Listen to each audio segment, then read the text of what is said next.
जय हिंद दोस्तों, आपका स्वागत है आपके अपने चैनल SKRGS लर्निंग सेंटर में।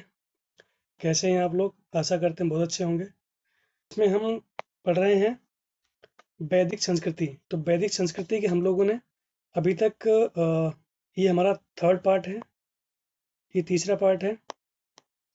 इसके पहले हमने वैदिक संस्कृति के 2 पार्ट कर चुके हैं। उसमें हमने 30-30 क्वेश्चन किए थे। ये ये भी एक क्वेश्चंस का लेक्चर है जिसमें हम महत्वपूर्ण क्वेश्चन करेंगे। तो हमारा पहला क्वेश्चन है, आर्य भारत में संभवतः आए। तो जो आर्य हैं ये भारत में आए, कहाँ से आए? यूरोप से आए थे, या पूर्वी एशिया से आए थे, या मध्य एशिया से आए थे, या अन्य क्षेत्रों से आए थे? तो इसका सही ऑप्शन हो जाएगा मध्य एशिया से। तो जो आर्य थे ये मध्य एशिया से आए थे। किससे आए थे? मध्य एशिया। ऑप्शन नंबर सी से हो जाएगा। अगला क्वेश्चन करते हैं। क्वेश्चन कह रहा है, कौन सा वेद अंशतः गद्य रूप में रचित है? यानी कि कौन सा वेद है जो अंशतः यानी कि गद्य रूप में लिखा गया है। अंशतः मतलब वो थोड़ा सा।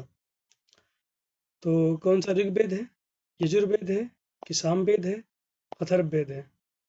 तो इसका सही ऑप्शन हो जाएगा यजुर्वेद। Option number B.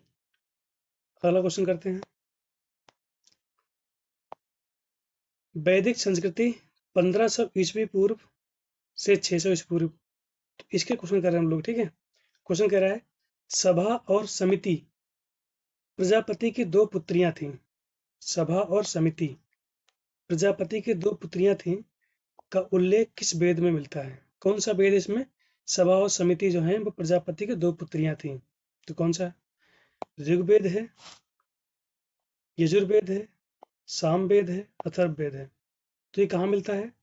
इसका सही ऑप्शन हो जाएगा ऑप्शन नंबर डी, अथर्ववेद में मिलता है। ऑप्शन नंबर डी से हो जाएगा। अगला क्वेश्चन करते हैं। ऋग्वेद युग की प्राचीनतम संस्था कौन सी है? तो ऋग्वेद युग है, इसकी प्राचीनतम संस्था कौन सी है? सभा है, समिति है, विदत है, या परिषद है? तो इसकी सबसे प्राचीनतम संस्था जो है वो है विदत। ऑप्शन नंबर सी से हो जाएगा इसका। अगला क्वेश्चन करते हैं। ब्राह्मण ग्रंथों में सर्वाधिक प्राचीन कौन है? तो कौन सा प्राचीन है? ऐतरेय ब्राह्मण है, शतपथ ब्राह्मण है, गोपथ ब्राह्मण है, या पंचविज ब्राह्मण है? तो इसका सही ऑप्शन हो जाएगा Shatapatha Brahmana. Option number B से हो जाएगा। अगला क्वेश्चन करते हैं। कह रहा है, गोत्र व्यवस्था गोत्र व्यवस्था प्रचलन में कब आई? तो बताओ कौन सी कब आई? ऋग्वैदिक काल में, उत्तर वैदिक काल में, महाकाव्य काल में, सूत्र काल में? तो इसका सही ऑप्शन हो जाएगा ऑप्शन नंबर बी, उत्तर वैदिक काल में गोत्र व्यवस्था आई थी।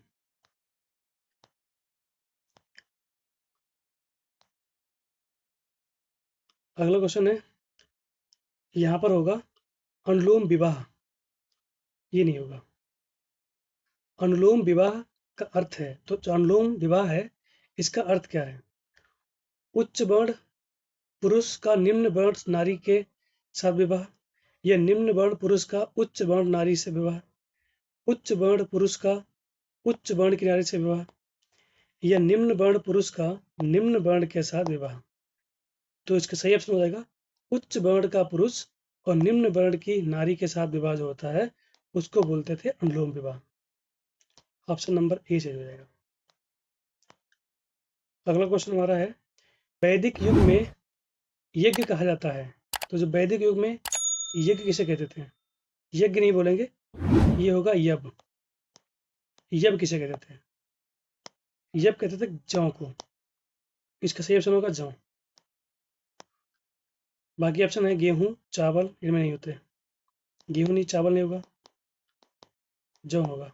बी ऑप्शन होगा। अगला क्वेश्चन है, व्रीहि, ये जो व्रीहि शब्द है किसके लिए प्रयुक्त हुआ है? किसके लिए हुआ है? चावल के लिए, गेहूं के लिए, जौ के लिए, कपास के लिए? तो किसके लिए हुआ है? ये हुआ है चावल के लिए। सही ऑप्शन हो जाएगा ए। अगला क्वेश्चन है, अथर्व शब्द का अर्थ है। तो जो अथर्व शब्द है इसका अर्थ क्या है? पवित्र जादू, यज्ञ, स्तुति, दर्शन। इसका सही ऑप्शन हो जाएगा ए। अगला क्वेश्चन हमारा है, प्राचीनतम व्याकरण अष्टाध्यायी के रचनाकार हैं। तो जो अष्टाध्यायी है इसके रचनाकार कौन है? जो प्राचीनतम व्याकरण है कौन सा है? गौतम, कपिल, पतंजलि, पाणिनि। इसका सही ऑप्शन होगा डी। ऑप्शन डी हो जाएगा, होगा पाणिनि। जो पाणिनि ऋषि थे उन्होंने जो पाणिनि ऋषि थे इन्होंने ही अष्टाध्यायी व्याकरण की रचना की थी। अगला क्वेश्चन हमारा है, निम्नलिखित में से कौन सी स्मृति प्राचीनतम है? मनु स्मृति, याज्ञवल्क्य स्मृति, नारद स्मृति, पराशर स्मृति। इसका सही ऑप्शन हो जाएगा ऑप्शन नंबर ए, मनु स्मृति। अगला क्वेश्चन है, आदि काव्य की संज्ञा किसे दी जाती है? तो जो आदि काव्य है इसकी संज्ञा किसे दी जाती है? तो इसका ऑप्शन होगा रामायण, महाभारत काल, गीता, भागवत पुराण। तो इसका सही ऑप्शन हो जाएगा ऑप्शन नंबर ए, रामायण। इसको बोलते हैं आदि काव्य। अगला क्वेश्चन है, प्राचीनतम पुराण। तो सबसे प्राचीनतम पुराण है वो कौन है?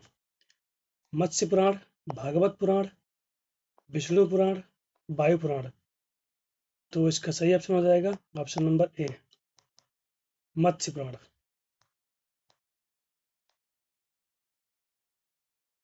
अगला क्वेश्चन है, ऋग्वेद में सबसे पवित्र नदी माना गया है। किसको माना गया है? सिंधु को, सरस्वती को, परफणी को, शतुद्री को। परफणी बोलते हैं रावी को, शतुद्री बोले सतलज को। सतलज को। तो इसका सही ऑप्शन हो जाएगा ऑप्शन नंबर बी। अगला क्वेश्चन बोलते हैं, वैदिक समाज की आधारभूत इकाई है। तो इसकी आधारभूत इकाई क्या थी? कुल, कुटुंब, ग्राम, विश्व, जन। इसका सही ऑप्शन हो जाएगा ए, कुल कुटुंब। अगला क्वेश्चन है, वैदिक काल के वैदिक काल के उस सबसे प्रधान देवता की पहचान करें जिसकी स्तुति में 250 सूक्त की रचना की गई है। तो वो देवता थे इंद्र, अग्नि, वरुण, सूर्य। सही ऑप्शन होगा ए, ऑप्शन नंबर ए। अगला क्वेश्चन है, किस वेद में सभा को नरिष्ठ अर्थात सामूहिक वाद विवाद या अनुल्लंघनीय कहा गया है? तो सही ऑप्शन होगा ऋग्वेद, यजुर्वेद, सामवेद, अथर्ववेद। तो इसका सही आंसर होगा अथर्ववेद, ऑप्शन नंबर डी। आगे बढ़ते हैं। अगला क्वेश्चन कह रहा हमारा है, किस रचना में नारी को सुरा या पासा के साथ 3 प्रमुख बुराइयों में शामिल किया गया है? किसमें किया गया है? मैत्रायणी संहिता, छांदोग्य उपनिषद, शतपथ ब्राह्मण या जाबाल ब्राह्मण। तो इसका सही ऑप्शन होगा ऑप्शन नंबर ए, मैत्रायणी संहिता। मैत्रायणी संहिता में बोला गया। अगला क्वेश्चन है, उत्तर वैदिक काल में किस देवता को सर्वोच्च स्थान प्राप्त था?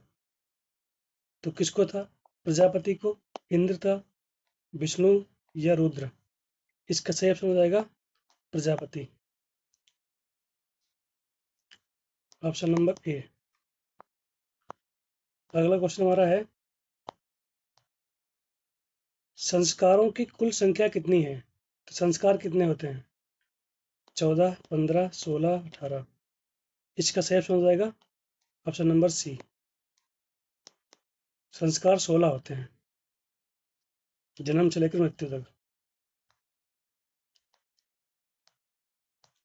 अगला क्वेश्चन है, ऋग्वेद में अघन्या वध योग्य नहीं है शब्द का प्रयोग किसने किया गया? तो किसके लिए किया गया था? ब्राह्मण के लिए, गाय के लिए, स्त्री के लिए, पुरोहित के लिए। तो इसका सही ऑप्शन हो जाएगा गाय के लिए, ऑप्शन नंबर बी। अगला क्वेश्चन हमारा है, प्राचीनतम विवाह संस्कार का वर्णन करने वाला विवाह सूक्त किसमें पाया जाता है? तो किसमें पाया जाता है? ऋग्वेद में, यजुर्वेद में, सामवेद में, गृहवेद में। तो इसका सही ऑप्शन हो जाएगा ऋग्वेद में, ऑप्शन नंबर ए। अगला क्वेश्चन है, ऋग्वेद में सूक्त हैं, ऋग्वेद में सूक्त कितने हैं? 1 है 17, 1020, 1028, 1128। तो ऋग्वेद में सूक्तों की संख्या है 1028 और इसमें 10 मंडल हैं। ठीक है, 10 मंडल है। अगला क्वेश्चन हमारा है, ऋग्वेद के 10वें मंडल में निम्नलिखित में से कौन सा स्रोत विवाह समारोह पर प्रकाश डालता है? तो कौन सा है? सूर्य सूक्त, पुरुष सूक्त, दान सूक्त या ऊर्ण सूक्त। तो 10वें मंडल में जो स्रोत है विवाह समारोह का, तो वो कौन सा है? सूर्य सूक्त, ऑप्शन नंबर ए से हो जाएगा। तो दोस्तों, यहाँ तक हमने 25 क्वेश्चन किए हैं। लेक्चर अच्छा लगता है तो लाइक करें, सब्सक्राइब करें और अपने दोस्तों को शेयर करें। और सब्सक्राइब करना ज़रूरी है, क्योंकि कोई भी वीडियो आए तो सबसे पहले आपको उसका नोटिफिकेशन मिले और आप देख पाएँ। और आशा करते हैं आप अच्छे रहेंगे हमेशा और अपने एग्ज़ाम में अच्छा करेंगे। Thank you.